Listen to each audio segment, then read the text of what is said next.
Alors, j'ai passé quelques jours avec une voiture qu'on attendait pas mal sur la chaîne, que j'aurais même voulu vous faire voir en direct, le retour de la très estimée Mazda 6. Ici en version électrique. Alors, on va faire un format plutôt différent. Vous me dites directement dans les commentaires si ça vous plaît. Encouragez-le d'ailleurs avec des likes et des abonnements et des boosts si ça vous plaît. Donc, on est aujourd'hui sur la Mazda 6e. Et cet essai, il a été très contrasté. Très contrasté. La voici, la voilà, la Mazda 6e, une Mazda 6 de 4e génération, qui est ici électrique à 100%, on n'a pas de prolongateur d'autonomie dessus, et elle a bien changé, la Mazda 6e. Elle a beaucoup changé, elle est devenue très très longue, avec 4,92 m de long. Cette Mazda 6e, c'est pas vraiment une Mazda, la base est chinoise, c'est du Changan Deepal SL03.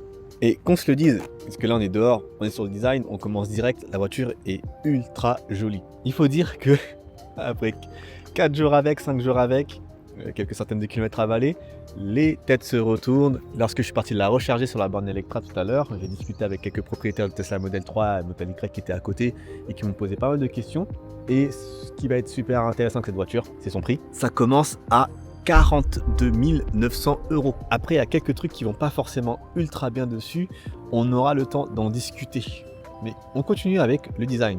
On va commencer avec cette calandre, avec des motifs qui sont éclairés la nuit. Les feux de croisement et de route qui sont intégrés en dessous, très intelligemment. Ensuite, sur le profil, on va avoir une ceinture de caisse qui va être marquée par cette barre en chrome qui va aller déborder sur l'arrière. D'ailleurs, ça, c'est plutôt joli. Je dois l'admettre. Et un popotin qui remonte très très haut, et c'est pour ça qu'on va avoir cet aileron escamotable électroniquement. J'essaie de vous le montrer.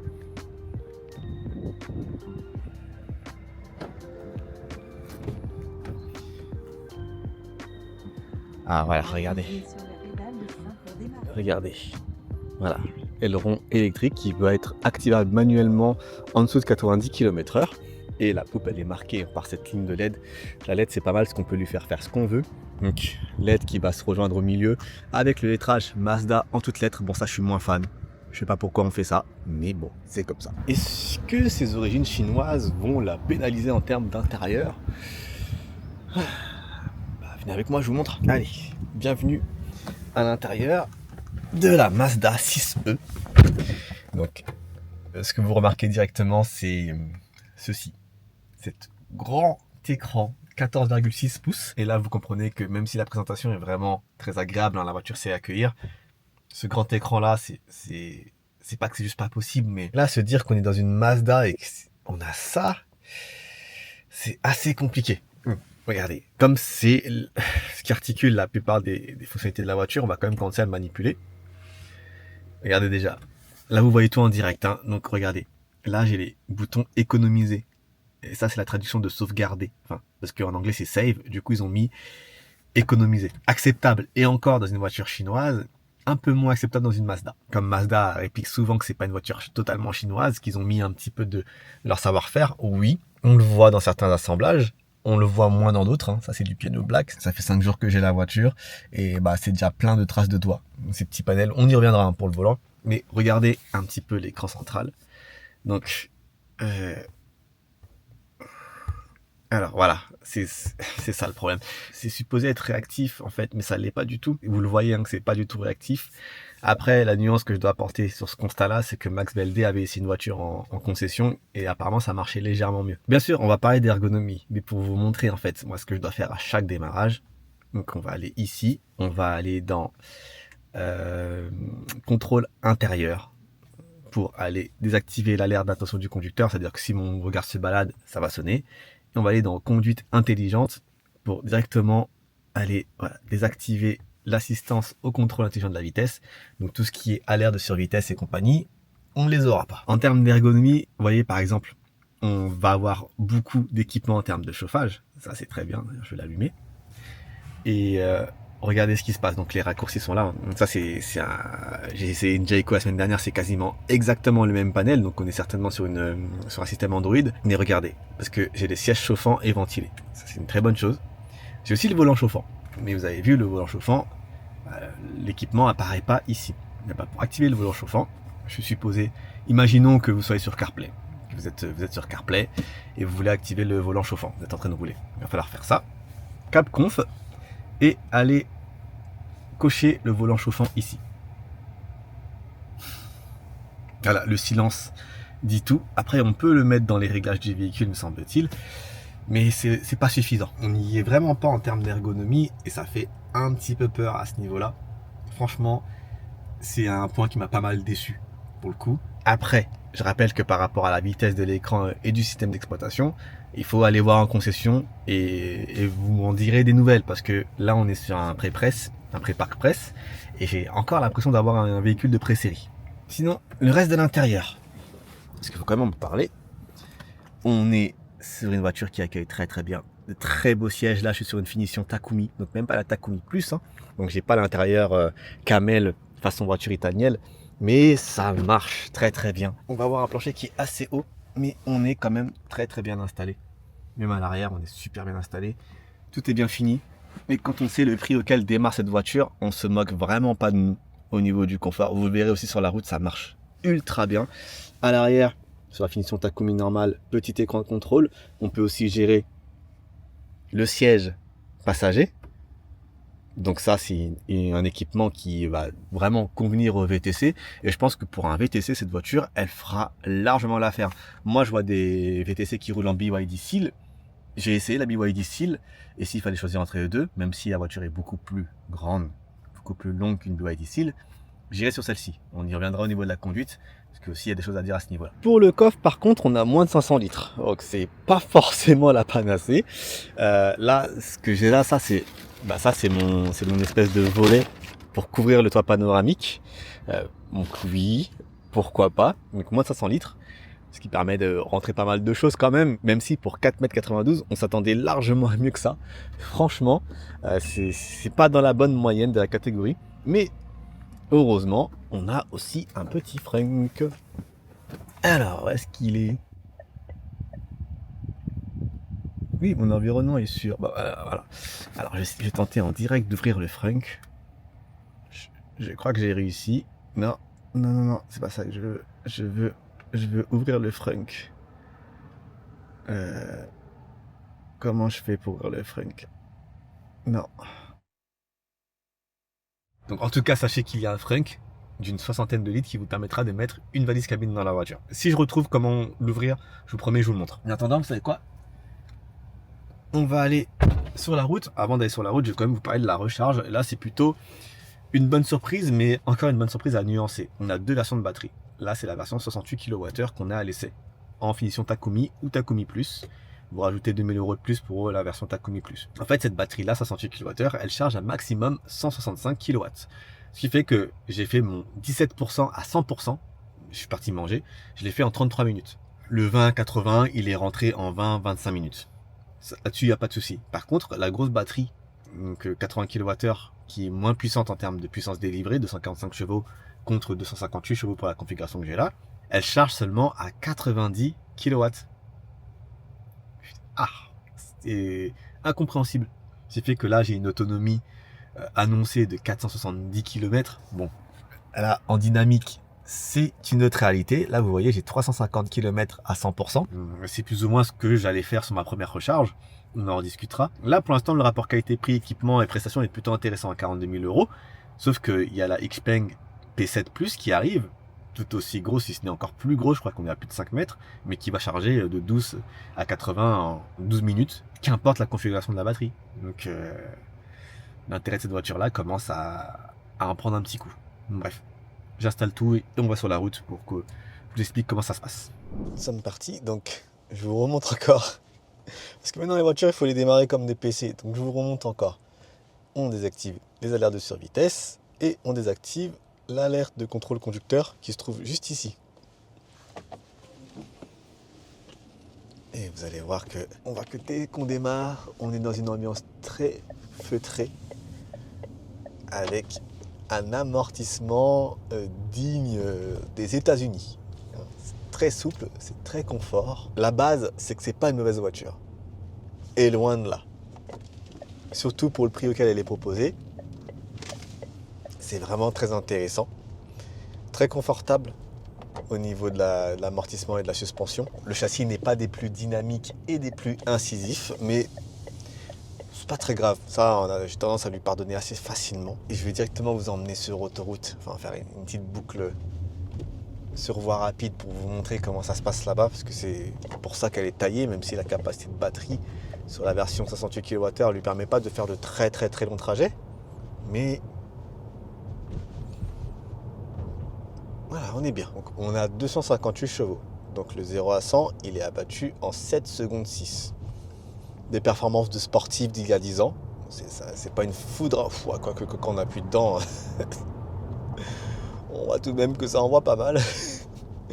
Mais ça suffit largement. En fait, avec le couple que permettent les moteurs électriques, on n'a pas besoin de très très grosse puissance. 250 chevaux, ça suffit. Après, elle a un poids, c'est-à-dire que ça va commencer à plafonner quand vous dépassez les 130 km/h. Voilà, sur Autobahn, si vous êtes frontalier et que vous travaillez en Allemagne, ce ne sera pas la meilleure face à une Allemande, ça c'est sûr, parce qu'elle va commencer un petit peu à galérer à 160 km/h. Mais en termes de puissance, c'est largement suffisant. Et de toute façon, c'est un sujet que j'étaye très très peu lorsque j'essaie des électriques, parce que au final, il n'y a pas grand chose à dire dessus. Sachez qu'il y a forcément plusieurs modes de conduite, auxquels sont associés aussi différents modes de direction. Par défaut, si vous prenez ce véhicule, je vous recommande de mettre la direction en mode sport. Légèrement plus de répondants, parce qu'en mode confort, elle est juste trop légère. Pas assez de ressenti. Et c'est vrai qu'au niveau des suspensions, on n'est pas si bien suspendu, dans le sens où la voiture aura un peu plus de mal à filtrer tout ce qui est aspérité, tout ce qui est défaut de la route, on les ressent quand même pas mal. Après, on a des jantes de 19 pouces, Michelin, attention, ils priment ainsi, mais ça reste quand même des grosses jantes, ce qui nous dégrade un petit peu le confort. Pareil, les raccords et tout ça, on les sent quand même pas mal. Surtout qu'on n'a pas d'amortissement piloté, donc ça va être légèrement en retrait par rapport, par exemple, à des BMW i5, des Audi A6 e-tron, ou encore des Mercedes EQE, que cette voiture va directement attaquer. Il faut dire les choses, en appelant les chats des chats. Alors que là, je commence à m'insérer sur l'autoroute, ça me permet de parler des ADAS. Elles sont un petit peu trop présentes, un petit peu intrusives. Elles corrigent très violemment, je trouve. Et par exemple, vous savez, lorsque vous mettez l'impulsion du clignotant, les 3 clignotants pour pouvoir changer de voie, si vous n'avez pas changé de voie au bon moment ou assez vite, la DAS va reprendre la main et c'est un poil compliqué. Oh, une petite moto. Et allez, on y va avec un peu plus de gaieté. Je suis déjà largement en vitesse limite. Et on active la conduite semi-autonome de niveau 2.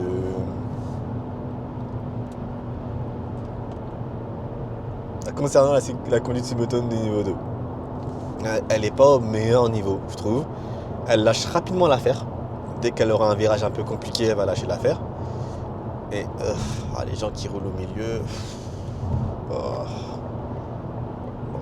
Et surtout, on a un peu cet effet Tesla, dans le sens où la voiture ne vous laissera pas manipuler le volant. Vous voyez là, je me bats avec le volant pour récupérer le contrôle, un peu comme chez Tesla. Et ça, c'est très très embêtant. Je dois le dire, c'est vraiment très très gênant. Mais c'est dommage, parce que cette voiture, elle a vraiment tout ce qu'il vous faut en termes d'équipement. Regardez, là, ça, j'ai jamais compris pourquoi sur les voitures chinoises, j'arrivais à activer ça comme ça d'entrée. C'est-à-dire que là, je suis à 94 km/h et j'ai accès à mes caméras. Je peux même manipuler dans tous les sens. Je ne le recommande pas, bien entendu, mais ça, c'est pour vous montrer que vous avez les caméras 360 degrés dès le premier niveau de gamme, donc c'est-à-dire dès le premier niveau de finition, des 43 000 €. Et là, on va sortir, on va laisser la conduite semi-autonome prendre le relais et voir si elle parvient à prendre les virages sans me laisser. Elle ralentit toute seule, ça c'est très bien. Donc là c'est 110 km/h, elle adapte sa vitesse, mais elle est quand même un petit peu hésitante. Elle reste pas au milieu de la voie là.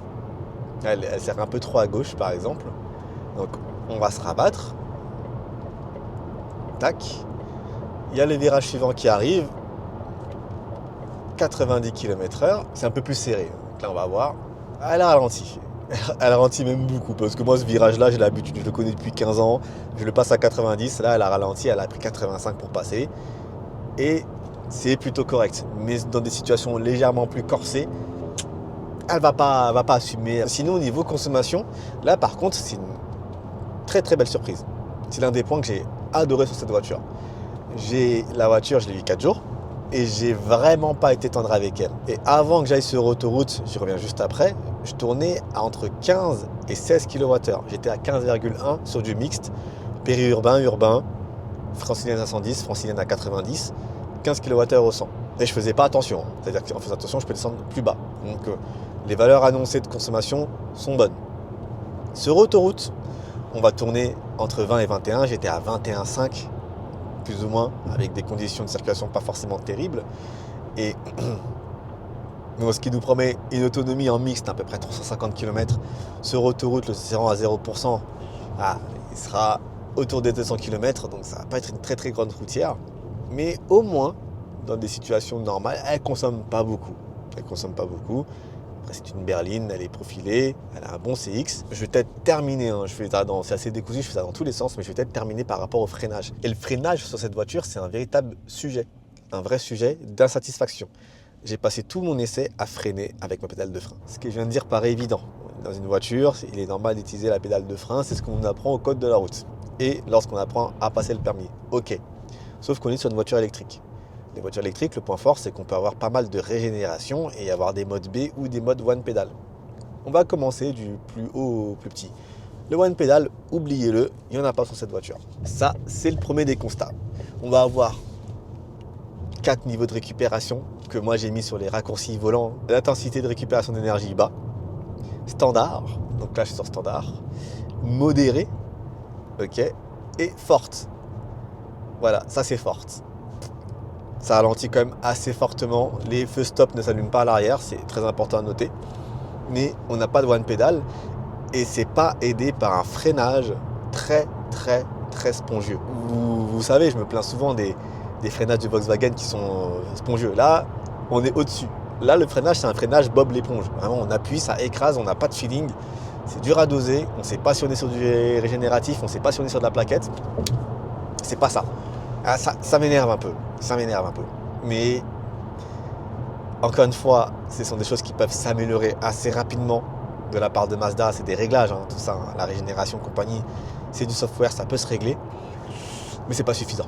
Ça fait qu'au final, on a une voiture, on a une caisse qui a de très très bonne qualité, qui a un prix très agressif, il faut le dire aussi, et qui est très agréable à conduire. Ce n'est pas une mauvaise voiture, c'est voire même une assez bonne voiture électrique au final.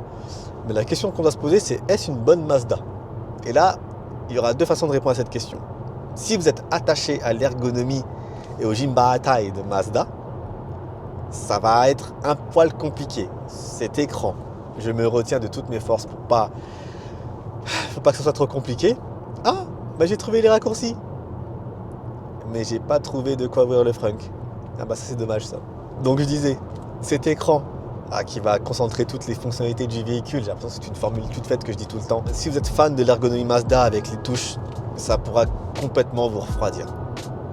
Si vous êtes un moderniste, cette Mazda accueille très très bien, sachez-le. Et je n'ai pas honte de le dire. Je pensais que je serais très énervé contre cette voiture et au final, là je vais la rendre. Le constat n'est pas mauvais. Après, par rapport à la concurrence, est-ce que je la choisirais face à une Model 3? Je ne pense pas. Face à une ID7, certainement. Donc, je pense que c'est là-dessus qu'on peut conclure cette courte vidéo. Et j'espère qu'elle vous aura plu. Elle fait pour moi partie de l'offensive chinoise. Parce que la raison pour laquelle Mazda, à mon sens, a pu la proposer à un prix aussi compétitif, c'est que la base, elle est rentabilisée chez Changan depuis très longtemps. Donc, si vous voulez savoir ce que je pense de cette offensive chinoise sur l'automobile européenne et française, je vous amène sur la vidéo qui va se mettre juste ici, là, en face de moi. Et je vous dis à tout de suite. Soyez bénis. Peace.